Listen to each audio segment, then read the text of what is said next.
Hello everyone and welcome to Cap at Home.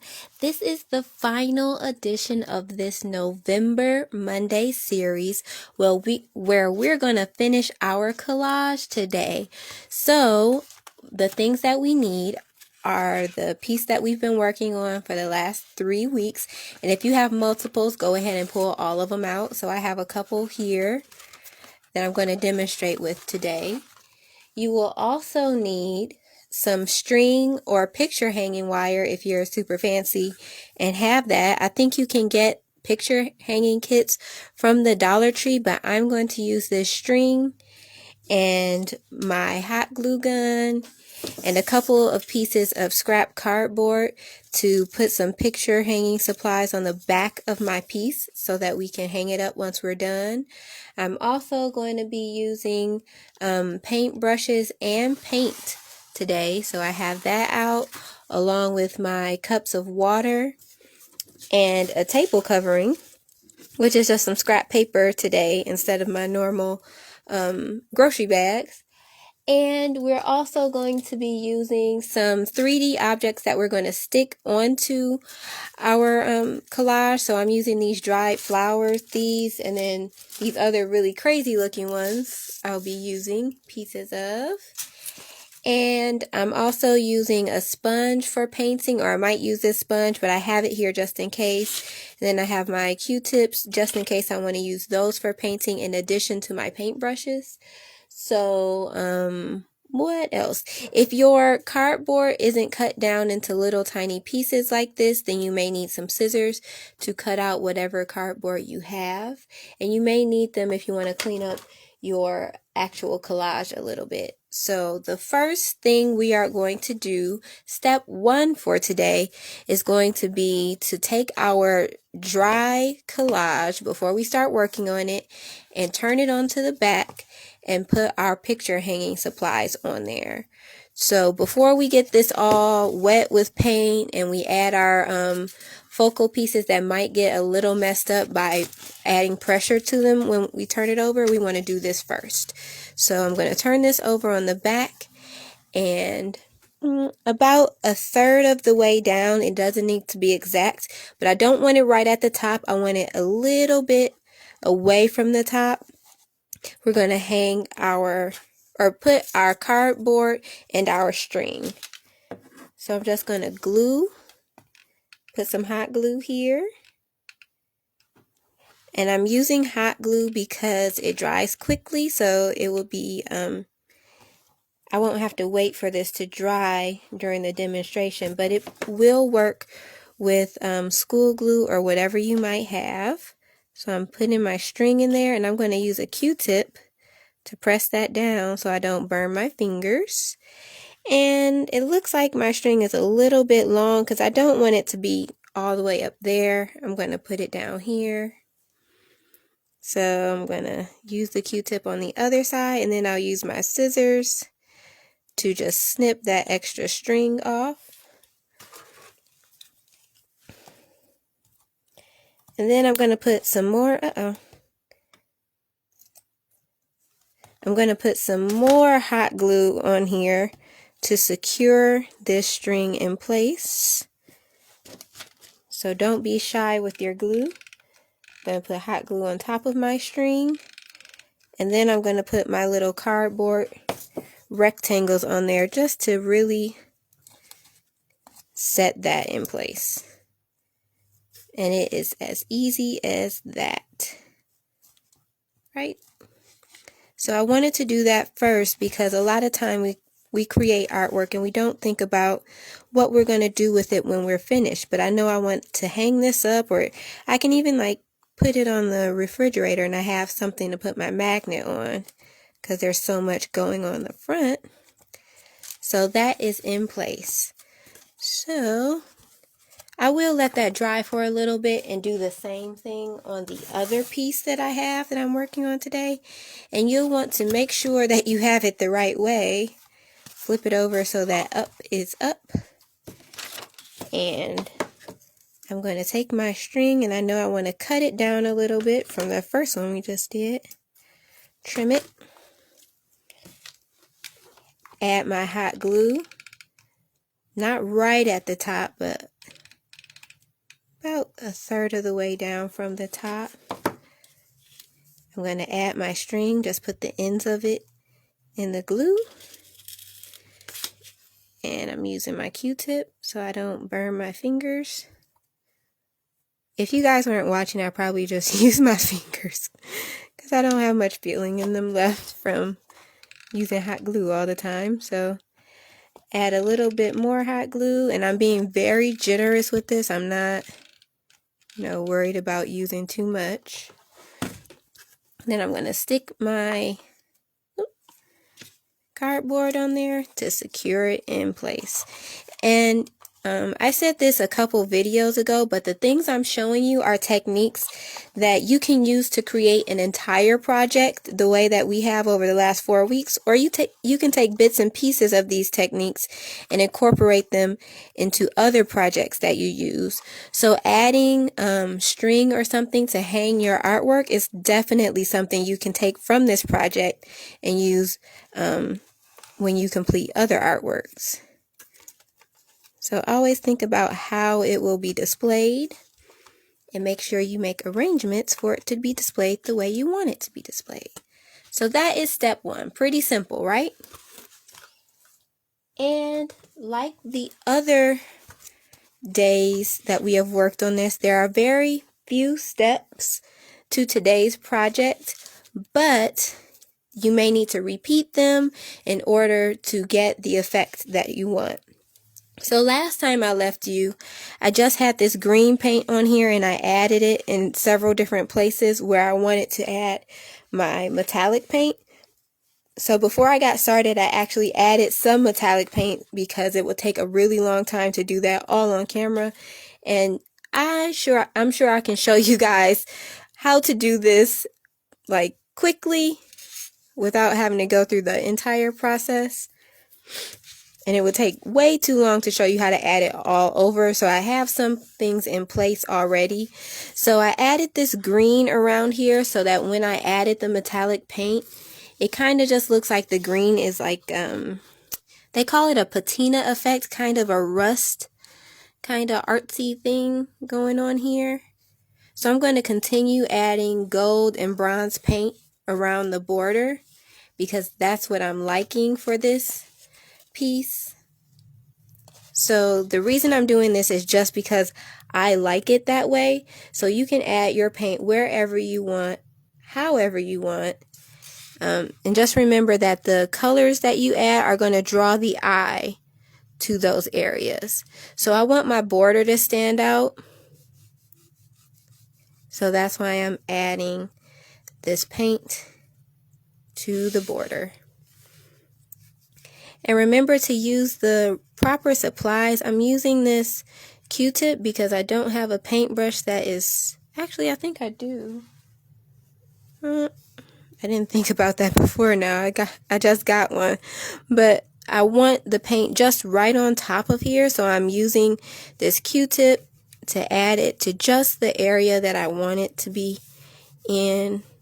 So I don't want to use a paintbrush that's too big. In this particular case, a small paintbrush or Q-tip works very well. And remember, while you're working, make sure you're comfortable, because if I was reaching over my piece, I would be making all kinds of mistakes and smudging paint and things like that, and you don't want that. Not at this point. We've been working on this too long to make a whole bunch of mistakes that might ruin what we're working on. But I think one thing about this is you can't really ruin it. It's a really unique piece. Probably won't be able to create it again. But I hope you are having fun enjoying the process, because that's what this is about. Okay. So I'm adding my gold paint just around the edges, and then I'm going to add some more in here. And that might be something I have to do off camera, but I think you guys get the point. Add your details in here wherever you want them, whatever seems right for you. You do want to think about it, even though my reasoning might not be the same as your reasoning. You do want to have a reason. You do want to think about it and make a plan. And sometimes those plans don't work out exactly the way you wanted them to. Because I definitely have some things going on here that were mistakes. But I think that's okay. Because we are enjoying the process. So as I finish this up, I have this weird plant, or it's a flower that I bought, and it didn't bloom the way I thought it would. So I'm going to use the petals in this to really highlight this area, because I wanted to add a picture of my grandma, but I haven't been able to get one since we've been shut down again. I didn't want to cut an original, so think about that. If you're going to use pictures and things, make sure you have a copy, or whoever you get the picture from is okay with you cutting them up, or because I don't want you to ruin any family heirlooms for this project and then blame it on me. So I'm adding this gold to just highlight the tops of the three-dimensional objects that we added back in, I think it was the second or third day. I think this was the second day when I added straws to the background. So as you can see, my painting is like kind of messy. It's not super structured. And that's a part of what I'm doing with this piece. So if you want to take your time and be more intentional, I would encourage that. That is a great way to work. But that's not what I'm going for here. It's pretty messy. Kind of like working in a garden. Pretty messy. So I have my sunburst with my gold in there. And now I'm going to take my 3D elements. So you may have different 3D pieces. Yours might not be flowers and leaves and all of that. So whatever you have, you want to make sure you take that apart in a way that you can add it to your piece. So I'm just going to take some of these leaves off. And then I'm definitely going to use my scissors, because I don't know how I'm going to get this flower head off. So at this point, you should have your 3D pieces, and make sure you're just prepping them to go right onto your canvas. However you need to prep them. I've seen collages with metal pieces on them, like keys and nuts and bolts and things like that. So if you're using something like that, make sure you have those around, and make sure you've done a little research. And if that research includes just dropping me a line in the comment and asking, what kind of glue do I use to keep this metal stuff on the page, then go ahead and do that, because I will let you know what you might need to purchase or use. Let me do this off camera because this looks a little unsafe. Alright. So, and make sure once you have your 3D pieces, if it creates any trash, throw away those things that you know you aren't going to use or you won't be able to use, because you don't need to keep all of that stuff with you. So I like this because it has a lot of dimension in these petals. It has like these furry edges. And I'm not sure how long this is going to keep, if it's going to die on my canvas. I don't know. But I'm going to try it out. And I think it's important to try things out sometimes. And remember that all of our artwork doesn't have to be permanent. It doesn't need to last forever. So that is the ideology, or the idea that I'm going with this, and using these live flowers that didn't really bloom like we thought it would. So once you have those pieces, make sure you kind of move them aside, but that they're ready to go on your canvas in the way that you want them to, and then bring your canvas back. So that's what I'm going to do here. And now we're just going to go ahead and do step 2, which is to add your focal point. So this will definitely stand out and be a focal point. and I think that's a little big for what I want. So make sure you're testing out your ideas and don't just go ahead and glue it down because you have it ready to go. Play with your canvas a little bit. Make sure it looks the way you want because you have all the time to work on this. I think you got time. So I think I'm going to add the smaller pieces on there so you can still see my background 3D pieces.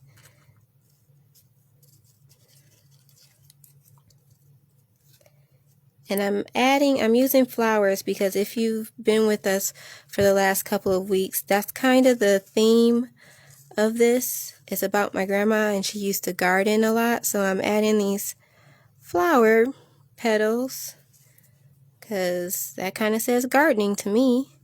So I'm liking that. And then these leaves seem kind of dried out already, so I think they'll last for a little while. And I want to add them somewhere else on this piece, but I'm not sure where yet. So I don't like how that sticks up. So just make sure when you're using different 3D pieces, you can play with them. They don't have to come into your piece exactly the way that you get them. You can cut them out and make them work for you. So I think I like that. So I'll probably do that a little more. I'm going to narrow this out so I can push it down into that space between the straws. I like that better.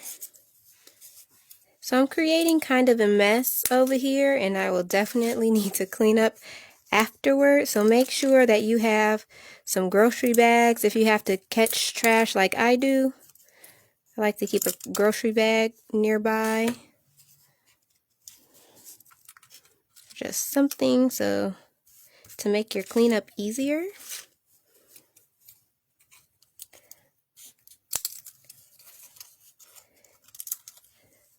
So this is step 2, and this will take time, which is why I'm not filling this activity with a whole bunch of steps, because each step will take a little bit of time, a little bit of planning, and a little bit of thought. So make sure you take your time because we are wrapping it up now.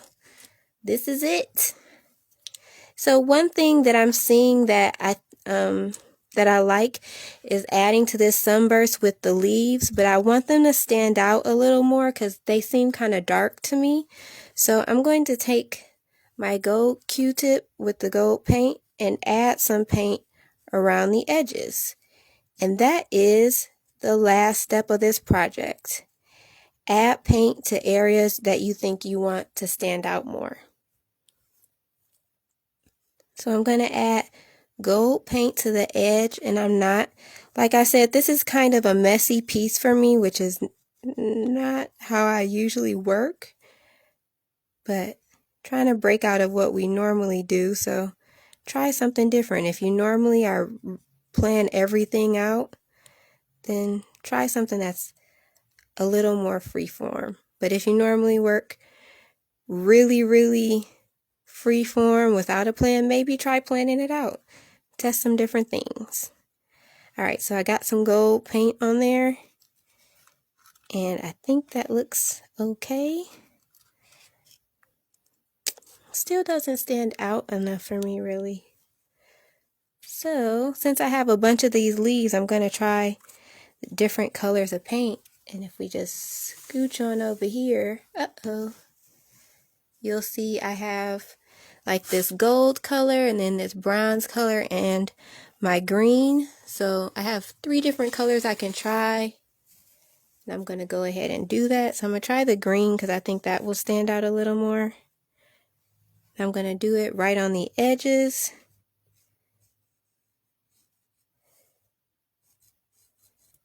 See how that looks.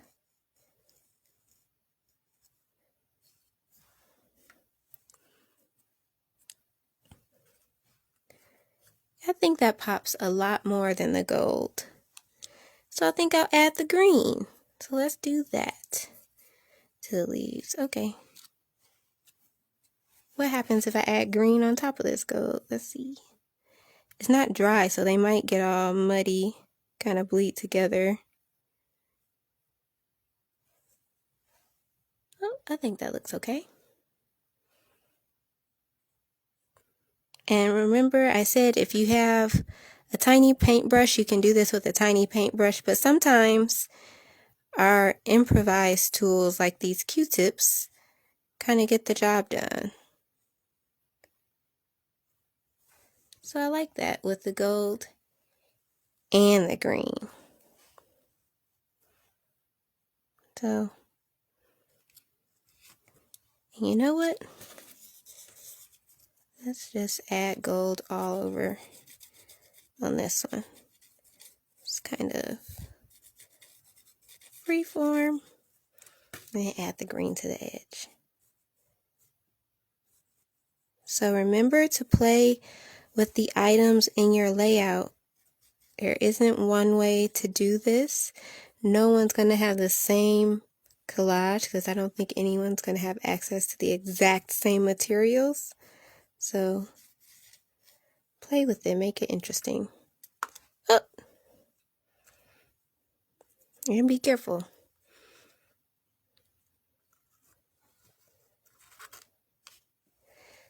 So I'm liking what I'm seeing here. So once these leaves dry, then I'm going to glue them to the back of this, but that is going to take a while.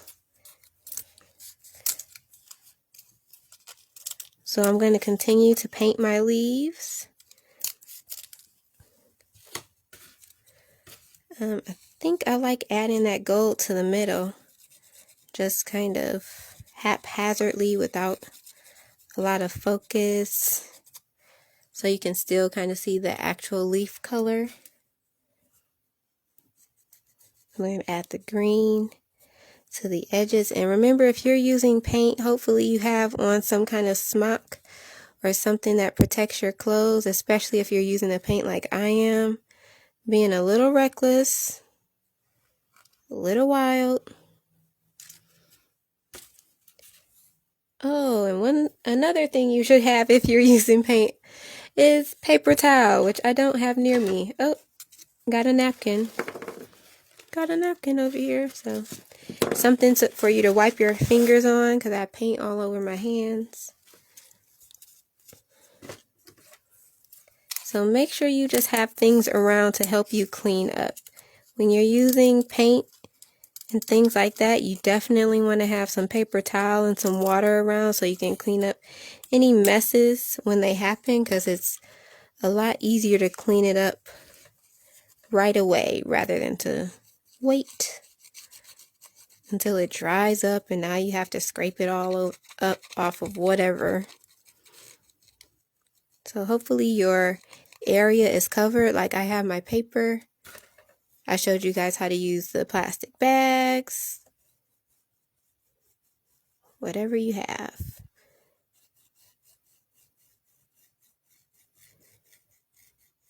So you can go crazy at this point because this is the finale. So as you're painting these things, make sure that you let them dry if that's what you're going for, because it's going to help it look as neat as it does when you're laying it out. Because if I was to try to glue these down right now, I would probably mess up some of the edges, which I don't really want to do. I like the way they look now.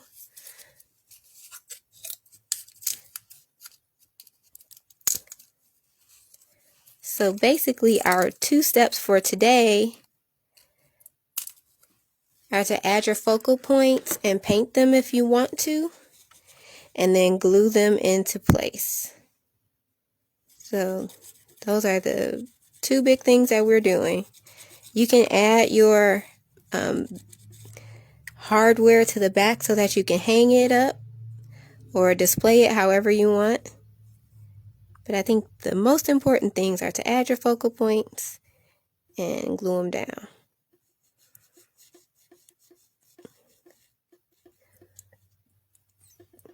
Oh, that's my light making a noise. Alrighty. So I think I'm almost done with these leaves. I have 1, 2, probably 3 more. And then I'm going to glue those down into place. And then I still have some area down here to add some more focal pieces to, or to add my picture that I wanted to add. But you have a lot of room to continue to play with this and to continue to make this come alive. But I've given you everything that you need to do that. So if you have any questions, comments, or concerns, make sure you leave them in the comments, because I will be back to answer those questions for you and to help you out and figure out how to finish your collage. So remember that if you want to go over any of these things that we've gone over for the past 4 Mondays, you can check out our library of videos on Facebook, YouTube, and even Instagram, because they are all up and ready for you to look at any time. And we would love to see what you've created with Cap at Home. So if you did this project with me every Monday, you can go to the comment section of this video and leave pictures of your collage in the comments, because we would love to see them. Or you can email them to us at CAP, C-A-P, at college4creativestudies.edu. So thank you so much for joining me, Miss Rachel, and working on your beautiful assemblage collage. Hopefully you learn techniques that you've either used to create an entire project with me, or that you can use in the future in your other artworks and art endeavors. So thank you so much for joining me each Monday in November, and make sure you return Tuesday, Wednesday, and Thursday for more Cap at Home. Alrighty, bye.